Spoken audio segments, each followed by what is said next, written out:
চিকিৎসার এখানে ডাক্তার আসবে, এখানে এই ডাক্তারের কাছে চিকিৎসার লেগে হাঁটবে, চিকিৎসার লেগে আসছে। আমি তো এখানে চিকিৎসা হইতে আসি, মানে ফ্রি চিকিৎসা করার লেগে আমি এখানে আসছি। আসলে আমরা আমাদের নেতা জননেতা জনাব ব্যারিস্টার কায়সার কামাল মহোদয়ের উদ্যোগে আজকে এই লেঙ্গুরা স্কুল অ্যান্ড কলেজ মাঠে এই ফ্রি মেডিকেল ক্যাম্প করা হয়েছে।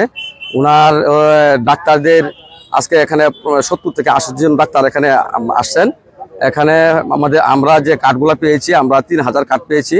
এই কার্ডগুলো আমরা দলের নেতৃবৃন্দদের মাধ্যমে আমরা বিভিন্ন বাড়ি ঘরে গিয়ে আমরা এই কার্ডগুলো দিয়ে আসছি এবং রুগীর ধরন লিখে নিয়ে আসছি। আমরা এই কার্ডের রুগীর ধরন লেখা আছে।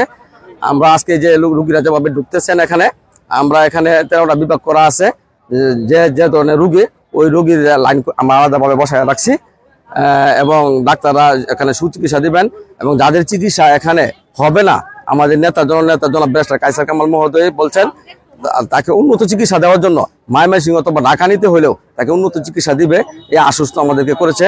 এখানে সুন্দর চিকিৎসা চলছে, সুন্দর শৃঙ্খলার মাধ্যমে আমরা এই রোগীদেরকে সেবা দেওয়ার চেষ্টা করতেছি। যারা ভলেন্টিয়াররা আছেন তারাও সঠিকভাবে সেবা দেওয়ার চেষ্টা করতেছি ইনশাআল্লাহ। অযথা যেন লোকজন ঘোরাফেরা না করে, আমরা যারা ভলান্টিয়ার রয়েছে, স্বেচ্ছাসেবক, অযথা এখানে ঘোরাফেরা করার জন্য লোককে দিবেন না।